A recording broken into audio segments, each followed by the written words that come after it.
नीतीश की दिल्ली वाली आस कितनी दूर कितने पास। 24 का सपना नीतीश कैसे बनाएंगे अपना। सभी लोग विपक्ष के लोग एकजुट होंगे। नीतीश को किसका साथ किसका विश्वास। पीएम पद की बाजी, क्या विपक्ष के लिए नीतीश हर ताले की चाबी। कोई ताला ऐसा बना है जिसका चाबी नहीं हो, हर ताले की चाबी है। विपक्ष में दावेदारों की भरमार, क्या नीतीश भी होंगे उम्मीदवार। 24 की 64 पर क्या है नीतीश की बिसार। क्या 24 में मोदी के सामने होंगे नीतीश कुमार। नमस्कार, स्वागत है आपका एबीपी न्यूज में। आपके साथ मैं अखिलेश आनंद हूं। बिहार के मुख्यमंत्री नीतीश कुमार दिल्ली पहुंच चुके हैं। वो पूरे 3 दिन के लिए दिल्ली में डेरा डालने वाले हैं और अब से कुछ देर बाद उनकी कांग्रेस के नेता राहुल गांधी से मुलाकात होने वाली है। यह मुलाकात इसलिए अहम है क्योंकि 2024 के चुनाव के लिए नीतीश कुमार खुद विपक्ष का चेहरा बनने की जुगत में लगे हैं। हालांकि वो ये कह रहे हैं कि फिलहाल वो दावेदार नहीं, लेकिन उनकी सक्रियता कुछ और कहानी बयां करती है। दिल्ली में उनकी राहुल गांधी से कुछ ही देर के बाद मुलाकात होने वाली है। जो पूरी फहरिस्त है आपको हम बता दें किस तरीके से उनका पूरा कार्यक्रम रहने वाला है और क्यों इसे लेकर बहुत ज्यादा चर्चा हो रही है। राहुल गांधी से बस थोड़ी देर में मुलाकात होने वाली है। एनसीपी के अध्यक्ष शरद पवार, समाजवादी पार्टी के अध्यक्ष अखिलेश यादव, उनसे भी मुलाकात होगी नीतीश कुमार की। इसके अलावा दिल्ली के मुख्यमंत्री अरविंद केजरीवाल से मिलेंगे। जेडीएस के नेता एसडी कुमारस्वामी से उनकी मुलाकात होगी। सीपीएम के महासचिव सीताराम येचुरी, सीपीआई के महासचिव डी राजा, और यही नहीं, हमें जानकारी यह भी मिली है सीपीआई एमएल के महासचिव दीपांकर भट्टाचार्य से भी नीतीश कुमार की मुलाकात होने वाली है। तो आप समझ सकते हैं कि 24 के चुनाव के लिए नीतीश कुमार ने अपना दांव चल दिया है। लेकिन अब सबसे बड़ा सवाल यह कि विपक्ष में नीतीश को किसका साथ और किसका विश्वास। हम करेंगे अपने खास मेहमानों से इस पर चर्चा। हमारे साथ जो तमाम मेहमान जुड़ रहे हैं उनसे मैं आपका परिचय भी करवा दूं। हमारे साथ इस वक्त के शर्मा भारतीय जनता पार्टी से मौजूद हैं। राजीव रंजन भी हमारे साथ जुड़ रहे हैं, राष्ट्रीय सचिव जेडीयू। आलोक शर्मा कांग्रेस के वरिष्ठ नेता हमारे साथ मौजूद हैं। कन्हैया बेलारी साहब हमारे साथ हैं, वरिष्ठ पत्रकार, और प्रदीप सिंह जी भी हैं, सीनियर जर्नलिस्ट हमारे साथ मौजूद हैं। सबसे पहले राजीव जी, आपके पास में आना चाहूंगा इस सवाल के साथ। आपसे थोड़ी देर पहले नीतीश कुमार ने यह क्यों कह दिया कि वो पीएम पद के उम्मीदवार नहीं है। नहीं, अभी थोड़ी देर पहले नहीं उन्होंने कहा। ये बयान तो लगातार उनकी ओर से भी आ रहा है और पार्टी ने आधिकारिक तौर पर जो राजनीतिक प्रस्ताव लिया है उससे भी बिल्कुल साफ है कि प्रधानमंत्री पद के दावेदार नीतीश कुमार जी नहीं है।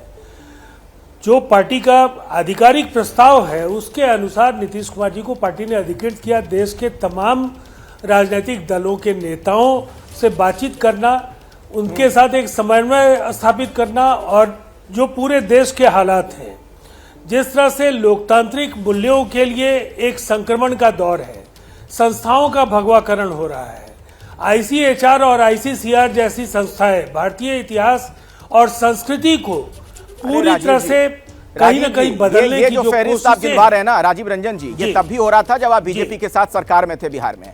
अगर आपको यही कहना है कि इतनी बड़ी जो लिस्ट है ये हो रहा था, तो ये तो तब भी हो रहा था।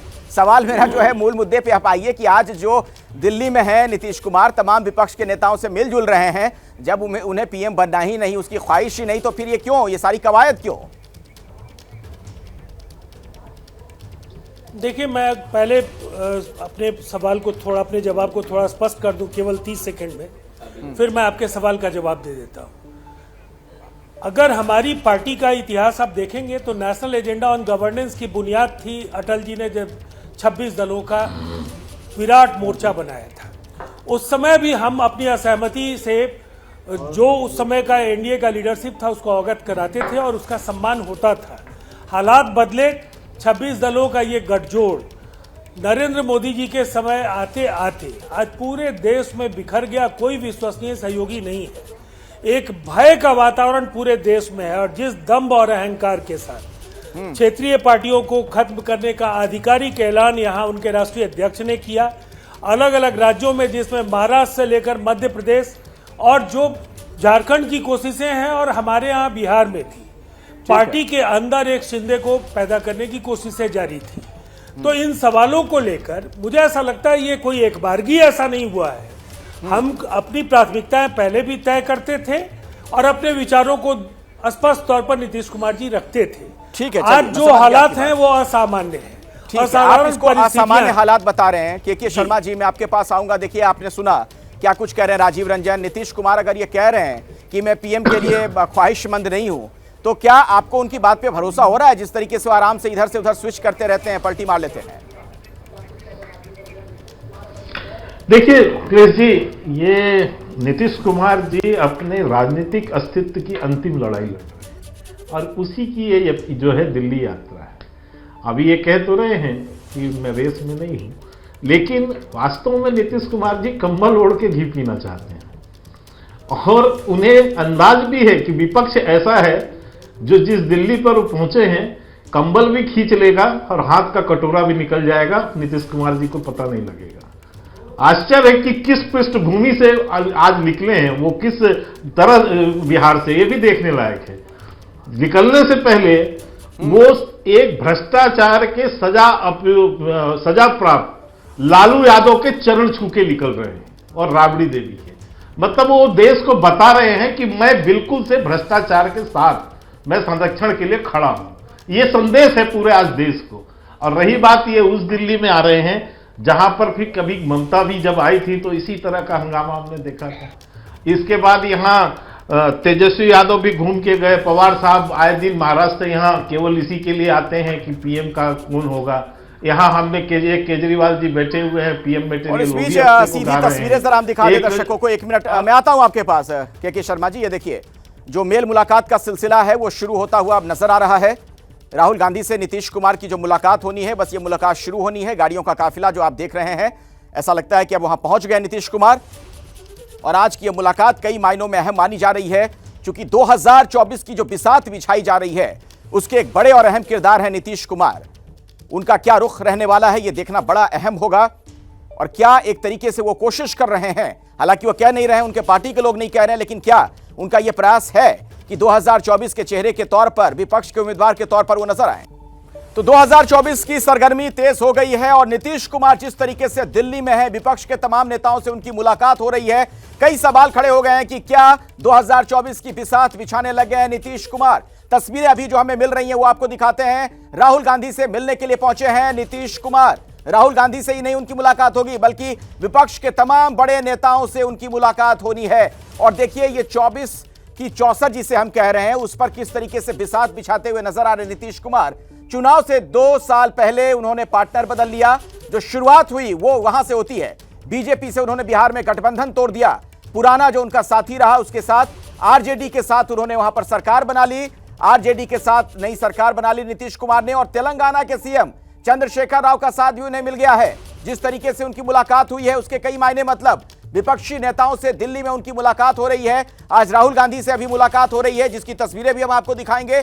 इसके अलावा भी अलग अलग जो विपक्ष के नेता हैं उनसे भी उनकी मुलाकात होनी है। इसके तमाम मायने मतलब है, उस पर तो हम बातचीत करें। लेकिन आलोक जी, सबसे पहले आपके पास अब मैं आना चाहूंगा ब्रेक के बाद, चूंकि राहुल गांधी जी से अभी मुलाकात होनी है नीतीश कुमार की।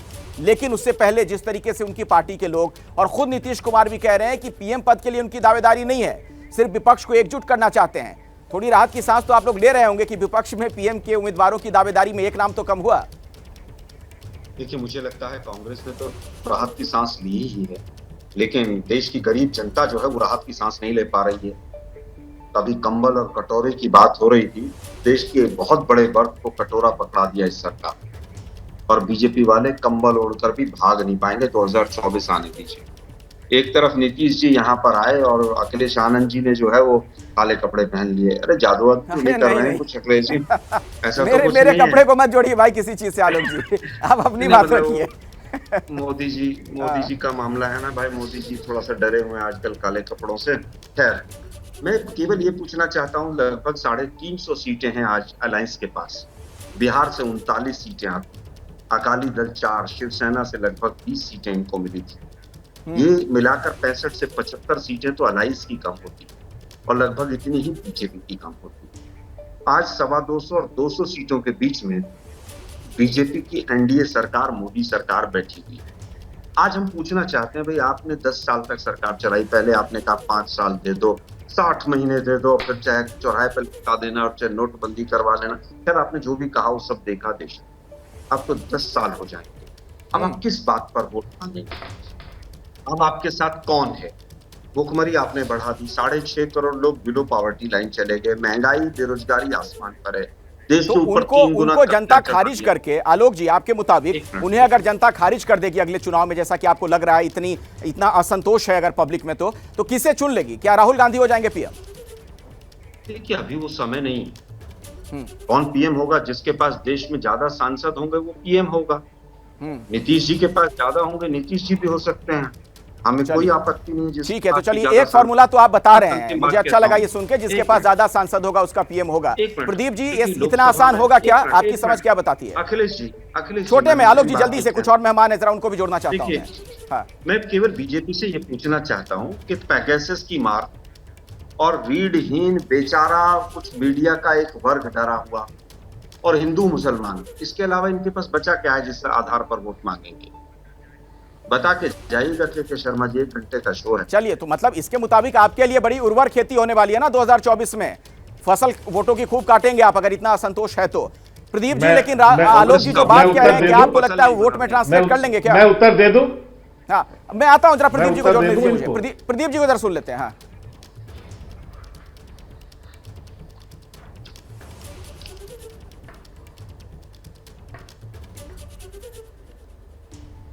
शायद प्रदीप भी अपने साथ है नहीं, मुझे लगता है। कन्हैया जी आप मुस्कुरा रहे हैं, कोई जवाब देना चाह रहे थे आप?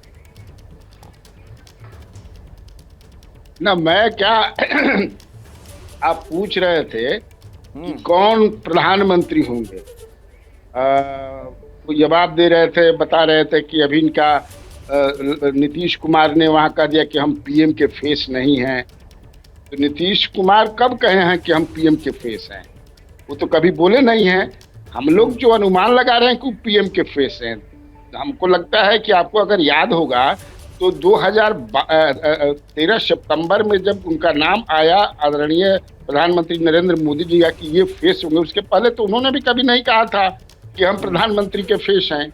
या भाजपा की तरफ से भी जब सितंबर 13 में हुआ तब तैयारी तो ये 12 से ही कर रहे, तो अभी समय है। लेकिन हमको भी लगता, मुझे अपना जो लगता है कि फेस वही होंगे। अब आपने देखिए 1977 में भी कोई फेस नहीं था, कौन फेस था? लेकिन कोई पीएम बना। 89 में भी कोई फेस नहीं था, लेकिन बीपीसी उभर गए, फिर भी कोई फेस रख करके नहीं, लेकिन यहाँ तो फेस ही फेस है सर। कन्हैया जी, यहाँ तो बात दूसरी है। अरविंद केजरीवाल है, ममता बनर्जी है, शरद पवार है, यहाँ तो फेस ही फेस है। राहुल गांधी हैं, नीतीश कुमार के अलावा ये सारे भी फेस ही फेस थे। 77 में भी फेस ही फेस थे, 89 में भी फेस ही फेस थे, चंद्रशेखर थे, बीपीसी थे, बहुत लोग थे। 77 में भी बहुत लोग थे, जगजीवन राम थे, चरण सिंह थे, मोरारजी देसाई थे, इतने लोग थे। तो उसी में से ये लोग चुन लेंगे। अभी तो लड़ाई है कि एकजुट करें, इसके लिए पहल हो रही। जी के शर्मा जी बोलिए, मैं जवाब क्या कहना चाह रहे थे आप? हाँ, मैं आलोक जी का एक छोटा सा जवाब दे दूं। अभी वो बहुत गा रहे थे, ऐसी इनकी मैं बतौलेबाजी 2014 में भी सुना हूं। 2019 के पहले चुनाव में भी इसी तरह की बड़ी ऊंची ऊंची बातें, बड़े हाथ फेंक फेंक के ये हो जाएगा वो हो जाएगा करते रहे, और कंबल ओढ़ के कौन भागा? 2019 के बाद आलोक जी आपको याद होगा, 1 साल तक किसी चैनल में कांग्रेस का प्रवक्ता तक नहीं आया डिबेट करने। चूहे की तरह बिल में घुस गए थे आप लोग, जवाब नहीं था आप लोग के पास। 1 साल बाद लाश की राजनीति करने के लिए बाहर आए थे आप, आपके प्रवक्ता को। तो कौन लेके भागा कंबल ओढ़ के? मैं आपको सुन लीजिए, नरेश सुन लीजिए। अभी अब मैंने नहीं बोला था, मैं आपके बीच नहीं बोला था, नहीं भागे हम, कुछ नहीं थे कहीं आप। 1 साल नहीं आए टीवी चैनलों पर। अरे आप 1 साल टीवी पे नहीं आए। मैं कह रहा हूं आपको, अब चुनौती देता हूं। नहीं जा रहे हैं अखिलेश जी, आप इनको बंद कराइए सुबह एबीपी न्यूज पर। अगले दिन सुबह एबीपी न्यूज, रिजल्ट के समय थे आप, इसके बाद आप निकलवा लीजिए। अरे ये था नहीं था, उसको छोड़िए ना। बात आज चर्चा जिस चीज पे हो रही है, अब आगे हम देख रहे हैं 2024 की तरफ। ठीक है के शर्मा जी, के शर्मा जी, चलिए मुझे एक सवाल का जवाब दीजिए। तो कह नहीं सकते।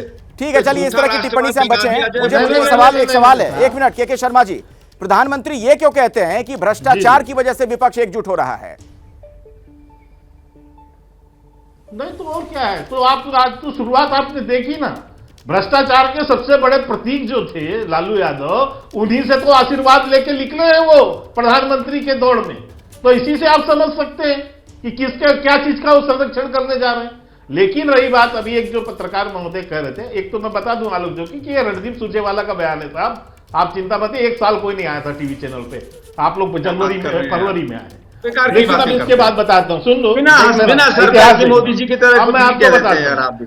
अरे मैं बता रहा हूं आपको, सुन लीजिए भैया, आपको पता, मुझे ही पता है कितना। अरे भाई मैं तो रोज बैठा हूं। पत्रकार महोदय चर्चा कर रहे थे, पत्रकार महोदय अभी जो बात इन्होंने कही बिल्कुल सही कहा कि एक करने एक लिखने। हमने इस विपक्षी एकता को देखा है। आपको अखिलेश जी बता रहा हूं, 2014 के वो दृश्य याद होगा जब विपक्ष एक हुआ था।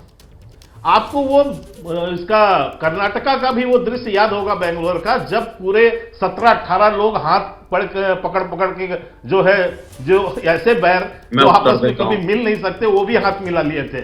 उन लोगों ने भी वहां एक रैली की थी। फिर एक रैली कलकत्ता में भी आपको 2019 के पहले आपने देखा था, इसी तरह की बड़ी ऊंची ऊंची बातें की गई थी। लेकिन ठीक है आलोक जी, जल्दी से जवाब दीजिए। पर खड़ा है, देखिए मुझे इसलिए खड़ा है केवल जाल में जैसे कछुए होते हैं ना, मुझे लगता है उसी तरह शर्मा जी को दूसरा टांग खींच लेता है, वही है। कर्नाटक में भी इनको हरा के पटक के फेंका राजनीतिक तौर पर, और वेस्ट बंगाल में भी पटक कर फेंका, और 2015 में बिहार में भी पटक कर फेंका। आपने नहीं फेंका, आपने नहीं फेंका, आपकी बिहार में कौन था?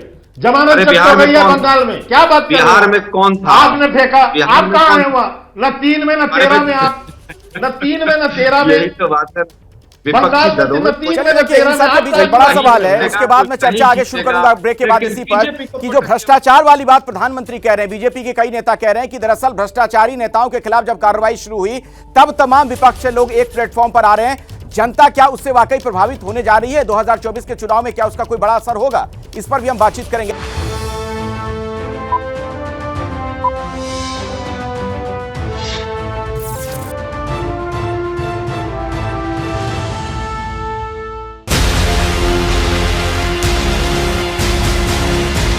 ये जो दिन में सपना देख रहे हैं और कभी केसीआर को बुलाते हैं, कभी किसको बुलाते हैं, तो उनका सपना चूर चूर हो जाएगा। सभी लोग, विपक्ष के लोग एकजुट होंगे।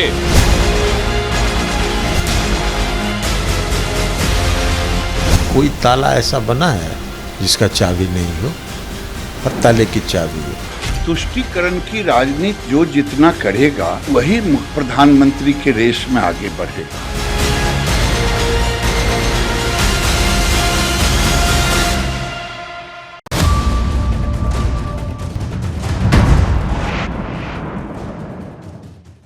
और इसी मसले पर हम बातचीत कर रहे हैं, हमारे साथ कई नेता मौजूद हैं। सीधे अब राजीव जी आपके पास में आना चाहूंगा, और सवाल मेरा दरअसल यह है, जिस तरीके से प्रधानमंत्री मोदी भ्रष्टाचार के आश्रय आप लोगों पर हमला कर रहे हैं, वो कह रहे हैं कि विपक्ष के तमाम नेता इसलिए एकजुट हो रहे हैं क्योंकि भ्रष्टाचार के खिलाफ कार्रवाई हो रही है।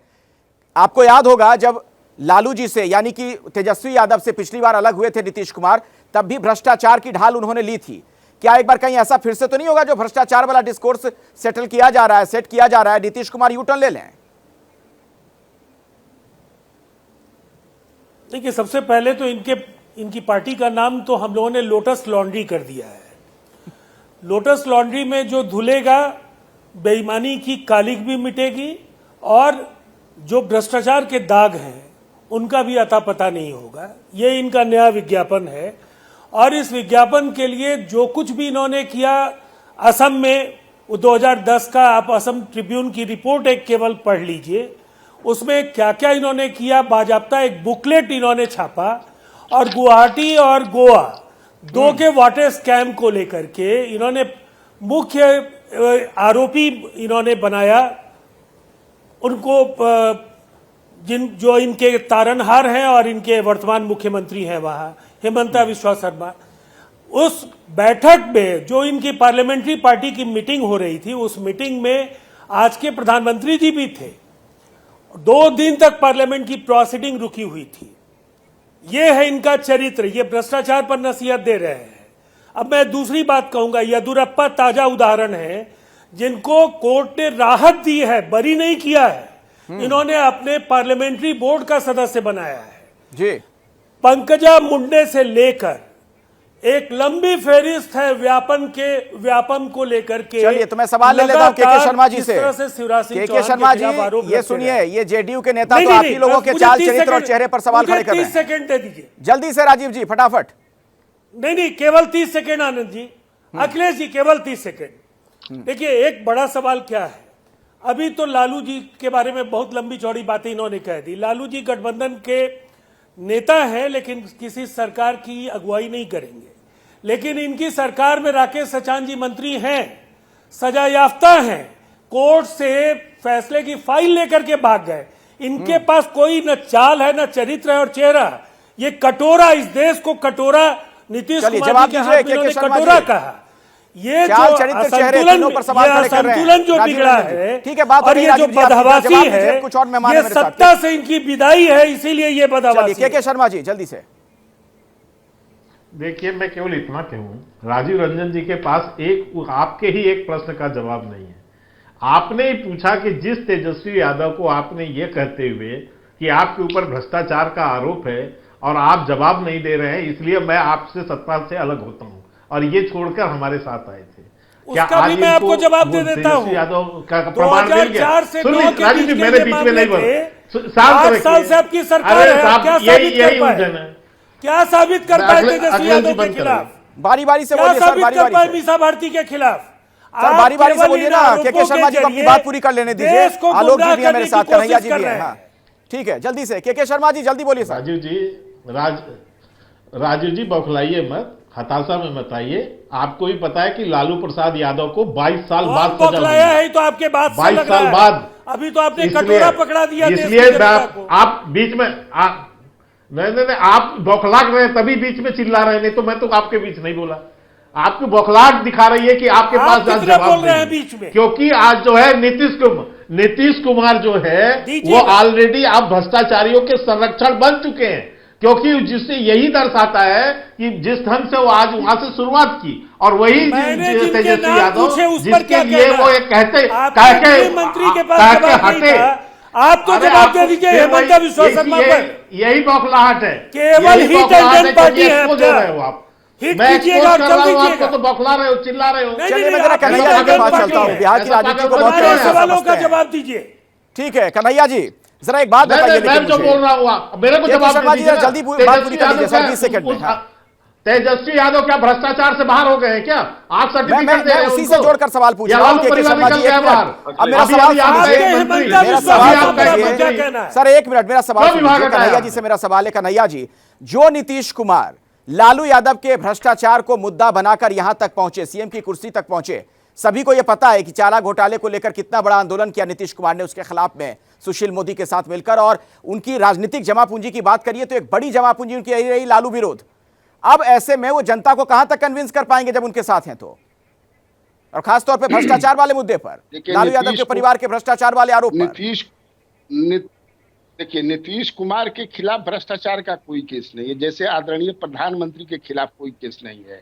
लेकिन भाजपा के बहुत सारे ऐसे लोग हैं, जैसे पूरे देश में जितने इनके विधायक हैं उसमें 117 लोगों के खिलाफ दिस और दैट केस चल रहा है।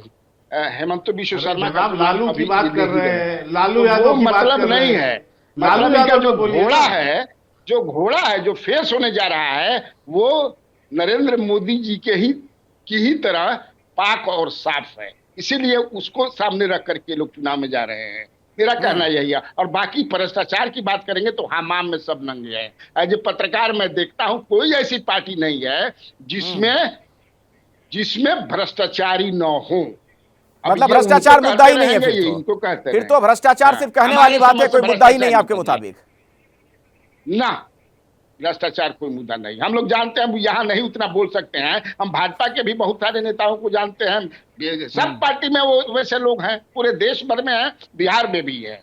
तो उस पर क्या मुझे नहीं लगता है कि वो होने जा रहा है। इसीलिए देख रहे होंगे कि अब बिहार में भी ये लोग ज्यादा जो इश्यू बना रहे हैं। अभी एक मिनिस्टर को जो हटाए गए कार्तिक कुमार, तो वो क्रिमिनल केस में थे, उन पर अपहरण का मामला था, और बाकी 2 इन्होंने बनाया है मुद्दा, वो भी उसी तरह के केसेस हैं। भ्रष्टाचार ये मुद्दा बना ही नहीं सकते हैं, क्योंकि ये जानते हैं कि हमारे भी जो मंत्री रहे हैं पिछली सरकार में वो क्या क्या खेला किए हैं और कहाँ आलोक जी, क्या अभी इस बात से इत्तेफाक रखते हैं क्या आलोक शर्मा जी कि भ्रष्टाचार मुद्दा नहीं है? तो मैं सोचता हूं कि एक जांच एजेंसी के यहाँ फोन लगा ही लेता हूं, उनसे पूछ लेते हैं। अभी फोन लगा दिया है मैंने। हेलो, अरे भाई मैं बीजेपी से बोल रहा हूं। ये देखिए ना जरा, देखिए ये आपकी वजह से हमारे 26 अलायंस पार्टनर थे 2014 में, ये ईडी सीबीआई ने सब भगा दिया, 0 बचा हमारे पास। आप गलत कर रहे हैं। आप मुकुल रॉय, हेमंत बिश्व शर्मा, नारायण राणे, इनके यहाँ क्यों नहीं जाते आप? वो आपके यहाँ वो मोदी साहब कह रहे थे चक्की पीसिंग एंड चक्की पीसिंग, उनके यहाँ क्यों नहीं गए आप लोग? अच्छा, उन्होंने सबने बीजेपी ज्वाइन कर लिया। ओहो, हमें पता नहीं था जी। आलोक जी, अच्छा, वकालत के साथ साथ एक्टिंग भी बहुत अच्छी करने लग गए हैं। नहीं, मुझे लगता है वो कह अच्छा ऐसा क्या?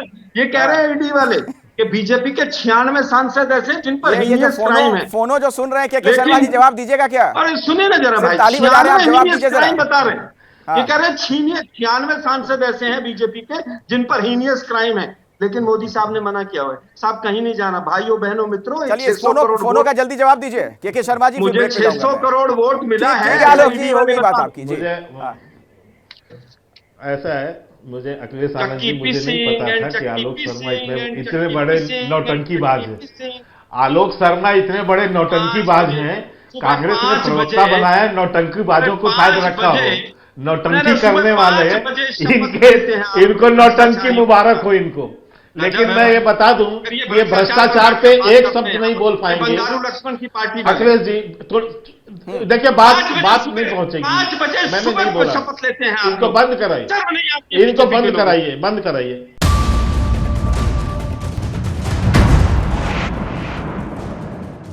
नीतीश को किसका साथ किसका विश्वास, इसी पर आज हम चर्चा कर रहे हैं। और मैं आपको बता दूं कि अभी नीतीश कुमार की राहुल गांधी से मुलाकात चल रही है पिछले काफी समय से। इसके अलावा जब वो दिल्ली के दौरे पर हैं तो विपक्ष के और भी कई नेताओं से मिलेंगे।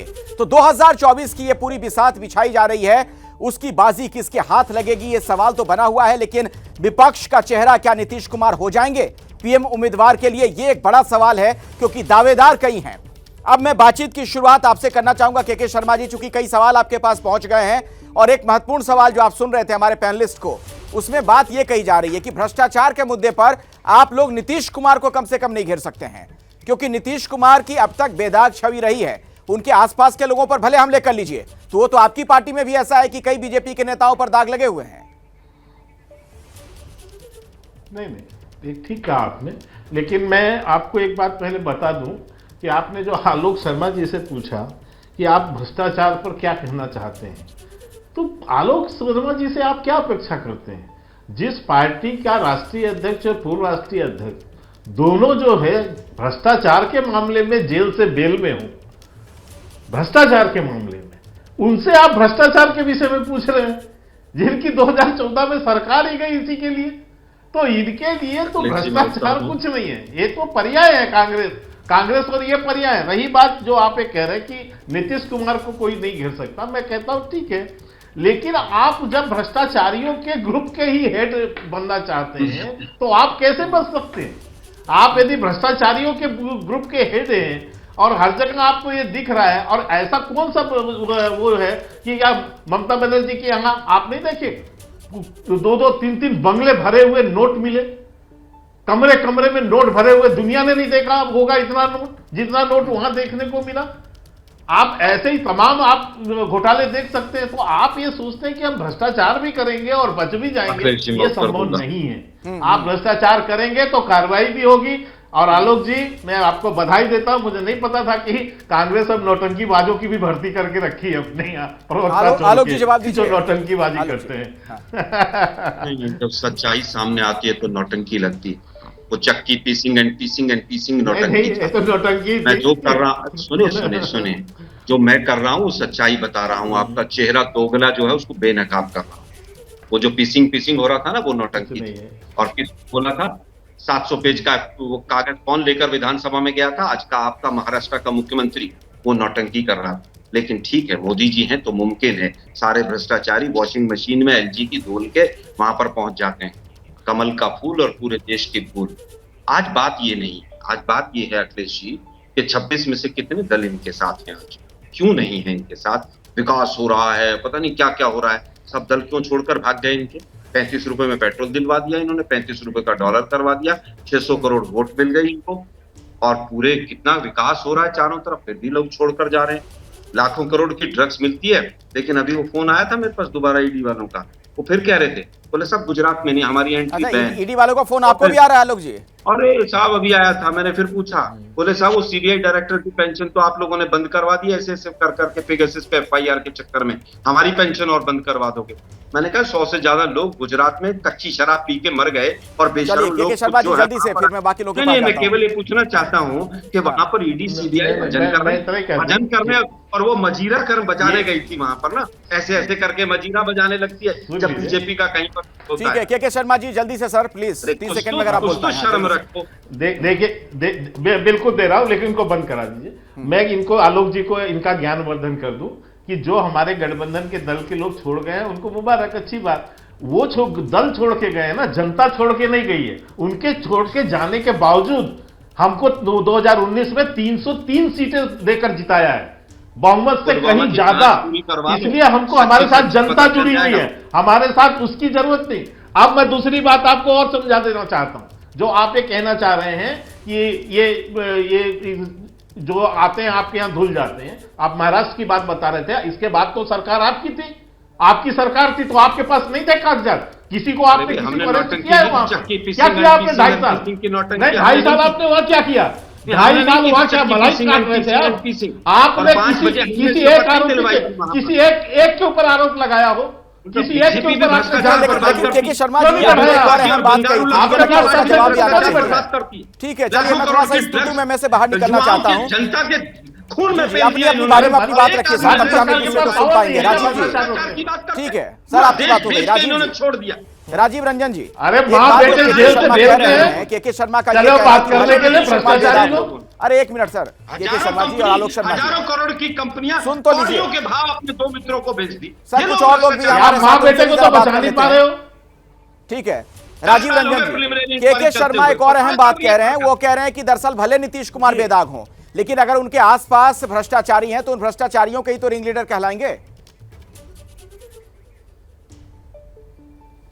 देखिए मैं समझ नहीं पा रहा हूं, ऐसे विरोधाभासी बातें केवल भारतीय जनता पार्टी के लोग ही कर सकते हैं। ये मैंने जो एक फेहरिस्त इनको बताई, उस फेहरिस्त के कुछ नाम मैंने बताए।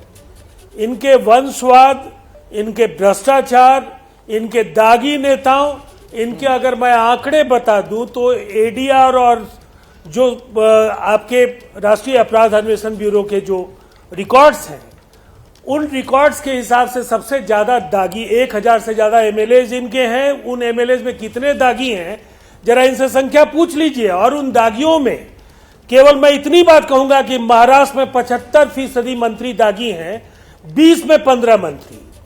इनके उत्तर प्रदेश में 22 मंत्री दागी हैं, गुजरात में 7 मंत्री दागी हैं, उत्तराखंड में 21 एमएलएज दागी हैं जिसमें 17 विधायक इनके हैं। अब वंशवाद की बात कीजिए, लंबी फेहरिस्त है। ये किसकी बात करेंगे? भ्रष्टाचार, वंशवाद, अपराध, और मुझे लगता है इन सवालों पर कोई नैतिक अधिकार इनका नहीं। और जनता को लेकर जो इन्होंने छल और प्रपंच किया है, 15 लाख आपके घर पहुंचा देंगे, 2 करोड़ नौकरियां हर साल देंगे, 8 साल में तो ये 16 करोड़ नौकरियों का बैकलॉग हो गया। ये कैसे लोग हैं? अच्छे दिन लाएंगे, नौकरी का दबाव तो वहां पर भी हो जाएगा। तेजस्वी यादव ने जो वादा कर लिया था 2004 में साइनिंग इंडिया में चले गए थे। लेकिन राजीव जी अब बिहार में भी नौकरी देने का दबाव है आप लोगों पर, तेजस्वी यादव जी वादा कर चुके हैं। देखिए बिहार में नौकरियां मिल रही हैं और बाजाप्ता ये 20 लाख नौकरियां अगर नीतीश कुमार जी ने तेजस्वी यादव के उस वायदे पर मुहर लगाई है, तो नीतीश कुमार जी ने अगर 7 निश्चय पार्ट 1 पार्ट 2, शराबबंदी, बिजली हर घर पहुंचाना, हर घर नल का पानी पहुंचाना, आप बिहार के रहने वाले हैं, उन्होंने जो भी वायदा किया है पंचायती व्यवस्था में आरक्षण से लेकर अति पिछड़ी जातियों से लेकर महादलितों के विशेष सुविधाओं को लेकर, उन सभी वायदों को जमीन पर उतारा है। इनसे पूछिए इन्होंने वायदों के बदले देश को क्या दिया है। आसमानी बताइए वायदे, के शर्मा जी, इलेक्शन वादों के कमीशन बदले को आपने तो देश को वायदों क्या का दिया? ऑडिट 5 करना काम गिनवा चाहिए। दीजिए, फिर चलता हूं कन्हैया जी के पास में। उन्हें 8 साल के क्या अचीवमेंट है नहीं, जिस पर आप पहले तो चुनाव में राजीव- जाएंगे? उत्तर दीजिए। नहीं, पहले मैं राजीव रंजन जी का जवाब दे दूं। बड़ी नौकरी की बात कर रहे हैं। अभी महज बने 15 दिन नहीं हुए सरकार, 2 बार प्रदर्शन हुआ। आपने वहां के विद्यार्थियों के लाठी मार मार के सर फोड़ दिए। जांच बैठाना पड़ रहा है आप लोग को। ये तो आपके यहाँ रोजगार की आप अभी परिचय दिखाए हैं मात्र 15 दिन के अंदर। रही बात आपसे सवाल का जवाब पूछा गया है, सवाल के जवाब के बदले आप सवाल ही पूछते रहेंगे। आप बताइए ना 16 करोड़ आप नौकरियों सवाल का पूछने के लिए नहीं है। सुनिए, 16 करोड़ नौकरियों का हिसाब दीजिए। आप यहाँ पर 15 लाख रुपए घर में आपने पहुंचाया कि नहीं पहुंचाया, ये बताइए। शांत रखिए, आपकी पोल खुलती है, चिल्लाने लगते हो, आप केवल पागल सवाल हो जाते हो पूछेंगे। आप। जैसे ही मैंने आपकी कहा आप heat and run party। जैसे आपके ऊपर में Heat and आपकी run कलई party खोलता हूँ, है। चिल्लाने लगते हो आप। नहीं, इसीलिए कोई मैं कह रहा हूँ, क्योंकि आपको पार्लियामेंट जवाब में नहीं होता। पार्लियामेंट में मैं बीजेपी इसलिए ने आपको एक जवाब बात दे कर दिया रहा हूं। 22.5 करोड़ मैं एप्लीकेशन आपको आई और साथ पुनः ही इसलिए बता रोजगार दे देना दी। चाहता हूँ। रही बात पार्लियामेंट आपने का जवाब दागियों वायदा की बता बात की दीजिए है, नीतीश कुमार जी ने किया दागियों और की बात उसको की है पूरा तो नहीं उसका किया। जवाब भी देता हूँ। आपको मैं दागियों की भी बात बता देता हूँ, आप शांति से सुन लीजिए कि अभी आपने जो मंत्रिमंडल बनाया है उस मंत्रिमंडल में 33% दागी है। 33% दागी मंत्री आपने बनाए और आपके कुल 55 पूरे देश भर में विधायक हैं। अरे इसके मैंने बिहार आपको के अलावा कहा कहीं कोई 75% आपके नाम है लेवा, महाराष्ट्र। अरे नाम लेवा नहीं है यार। महाराष्ट्र के मंत्रिमंडल बाहर में बिहार के 75% सिवाय कहीं बाहर नाम लेवा नहीं है आपके आपका। 49% नाम लेवा उत्तर नहीं है प्रदेश बिहार में के है। सिवाय, तो आपको पास कहां 25% से आपके संख्या आएगी? गुजरात में है। कन्हैया जी, उत्तराखंड आइए के बहस में। 21 दागी आप कन्हैया विधायक बेलारी में जी, 17 आपके दागी। कन्हैया जी, आप देखिए भ्रष्टाचार की बात आप भ्रष्टाचारियों करते की हो। बात हो रही है। आप देश की राकेश जनता भी सिंह सुन रही होगी अभी एबीपी न्यूज के माध्यम अभी आप से। राकेश दोनों सिंह तरफ से कई नाम गिनवाए जा रहे हैं, राकेश दोनों सिंह तरफ से के लंबी बारे में फहरिस्त आपका क्या है। कहना तो है? सवाल मेरा ये है राकेश कि अगर सिंह भ्रष्टाचार ये चुनाव में मुद्दा नहीं होगा, एक मिनट सर सुन लीजिए, नाम मुझे भी बोलने लेवा दीजिए, है। मुझे भी बोलने दीजिए कन्हैया जी। इस बहस अब दोनों में तरफ से मैं जब किस इतनी रूप में लंबी आऊं, लंबी मैं तो पहले फहरिस्त ही है। कह चुका हूं। हाँ, भ्रष्टाचार कोई मुद्दा नहीं होने जा रहा है। अभी वो बता रहे थे कि वेस्ट बंगाल में नोट जो है गड्डियां मैंने 50-60 करोड़ मिला। उत्तर प्रदेश भूल गए पीयूष जैन के यहाँ कितना मिला, वो किस पार्टी का था। 200 करोड़ कैश मिला था। मैं कहा ना 5 ही दिन पहले जमानत। ठीक है, तो जरा मुझे एक आखिरी सवाल कन्हैया जी एक आखिरी सवाल सर वक्त नहीं है। कन्हैया जी वक्त नहीं है, जरा ध्यान से सुन लीजिए और सिर्फ कन्हैया जी जवाब दीजिए प्लीज। मैं ये पूछ रहा हूं कि तब फिर क्या बिहार का कौन सा मॉडल होगा जो लेकर नीतीश कुमार देश के सामने जाएंगे, जैसे नरेंद्र मोदी गुजरात का मॉडल लेकर गए थे देश के सामने। उसके यहाँ पड़ गया था दूसरे पार्टी के सवाल मेरा नहीं सुन पा रहे क्या कन्हैया जी? कैसे किया गया ये सब लोग जानते हैं। ठीक है, कन्हैया जी आवाज आ रही है? मैं फिर कहता हूँ कि उस चलिए, शायद आप मुझे सुन नहीं पा रहे हैं, मुद्दे पर वक्त नहीं है मेरे पास। बहुत बहुत शुक्रिया आप तमाम मेहमानों का हमारे साथ जुड़ने के लिए। नीतीश कुमार अभी राहुल गांधी से मिल रहे हैं, विपक्ष के कई और नेताओं से उनकी मुलाकात होगी, लेकिन बड़ा सवाल यह बना हुआ है क्या विपक्ष की तरफ से उनके नाम पर सहमति बन जाएगी कि हां 2024 में प्रधानमंत्री मोदी के सामने वो होंगे।